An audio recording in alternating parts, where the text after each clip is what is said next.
Hello, welcome to NLPcourses.com, where we're exploring NLP, the difference that makes the difference, where we're going to usher you past the velvet curtains and straight into the workings of an NLP mind.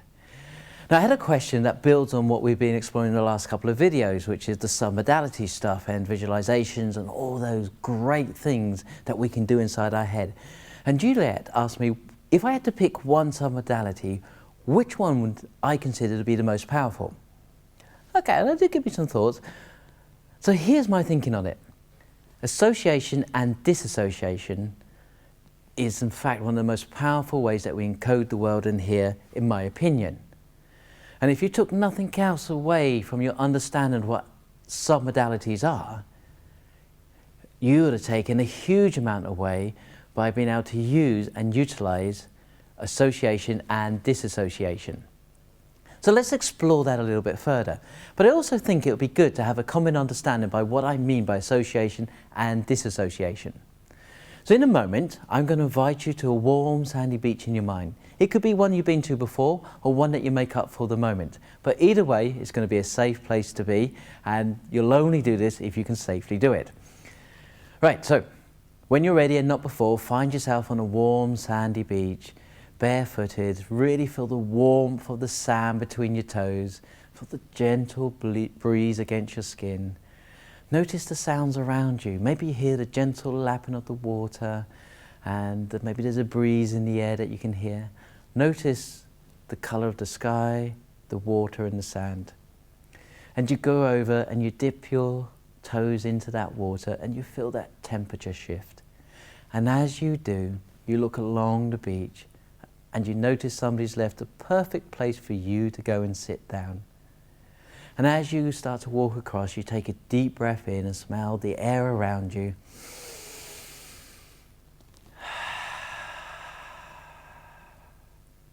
And you arrive at the seat and you sit all the way down. And it's at that point you notice somebody's left you the perfect cool drink, your favorite cool drink at the right temperature. So you pick it up and you take a sip, and you really enjoy that flavor on your tongue. And then when you're ready and not before, you swallow that back and you relax. And then you notice somebody's left you a book. So you pick up the book and you feel the weight of the book in your own hand. And you see the cover through your own eyes, and you open the book and you start reading that book. And maybe there's a message inside the book just for you. When you're reading through your own eyes and you're experiencing it through your own eyes, and you're feeling it, and you hear it, you are associated to that thought. You are associated to that thought. I now invite you to float out of your body, and see yourself reading the book on the beach. So you can still see all the colors, you can still hear the sounds, the gentle lapping of the water, but when you see yourself in the picture, you are disassociated from that thought. You are disassociated from that thought. I now invite you back from your mini holiday, feeling wonderful, feeling refreshed, coming back into the room. So do you know people who are so associated to life? They have an emotional roller coaster. They have highs and lows throughout the day. Do you know people who are so disassociated from life, they have what's known as a near-life experience? So do you think that at different times in your life you're going to want to be associated or disassociated? Right, so let's explore some of those. What about a romantic meal with your partner? Associated or dissociated? What do you think? No, there should be no hesitation here. It's associated. I realise you might have just gone, that explains a lot. What if you're being told off by your boss? Yep, it's disassociated. Do you think even certain jobs will lend themselves to being associated or disassociated? Yep. So let's take one of those. Let's say, air traffic controller. Associated or disassociated? Okay, you could probably go both ways. So let's do air traffic controller associated first, and then let's do air traffic controller disassociated. And just to make it interesting, we'll say a plane's about to crash. Okay, associated. The trouble with being associated, they might go, oh my word, you're all going to die, jump! Or would you like to remove from that emotion and say, take the handle in front of you, turn it 45 degrees to the left, press the big red button. That's right, you want them disassociated from that emotion. So we think about their role. At any one time, moment during their day, they normally have thousands of people's lives. They have to get down from the air safely onto the ground, which means they got to make certain decisions, run processes. So to be able to disassociate from the emotion from that, to be able to run it, makes a lot of sense.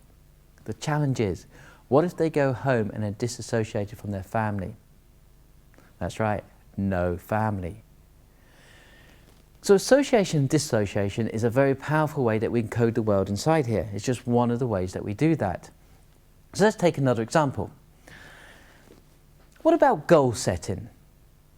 Goal setting, associated or disassociated? What do you think? Shall we explore that? Because most people do say associated, don't they?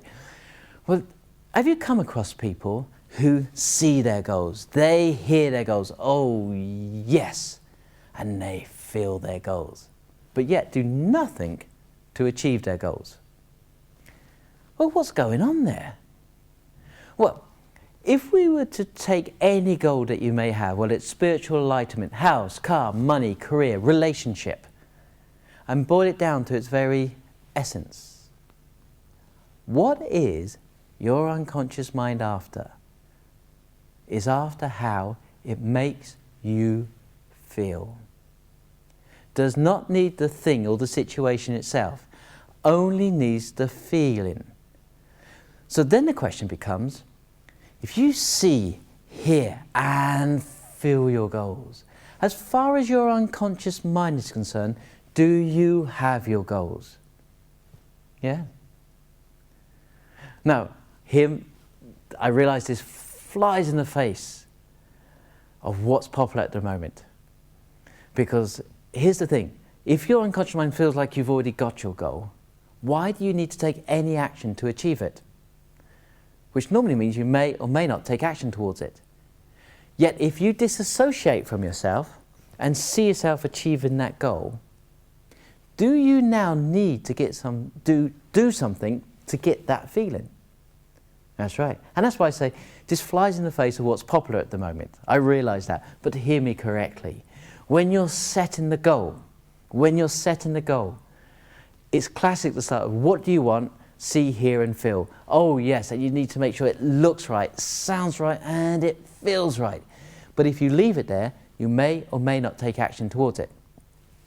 But if you disassociate from it and see yourself achieving the goal, do you now need to do something to get it? Yep. So at the end of the goal setting session, disassociate from it, see yourself achieving the goal, and then once a week, associate to it, make sure it's still right for you, and then disassociate from it and see yourself achieving the goal. So where did I get this from? Well, a couple of places. One was a friend of mine, Tracy. She used to enter into the World Triathlon Championships, and she was always in the top 5 of her class, you know, the male, female classes. She was always in the top 5, couldn't break into the top 3. And what she used to do, apart from a lot of exercise and eating correctly, was the day before the race, she used to do an associated visualization. And if the race took her 3 hours, for example, how long do you think the visualization was? That's right, it was 3 hours. She can tell you exactly how many strokes of the arm it takes to swim that distance, how many steps it takes to run that distance, and also how many pedals to bike that distance. And if she made a mistake in her imagination, she went back to the beginning and did it cleanly all the way through.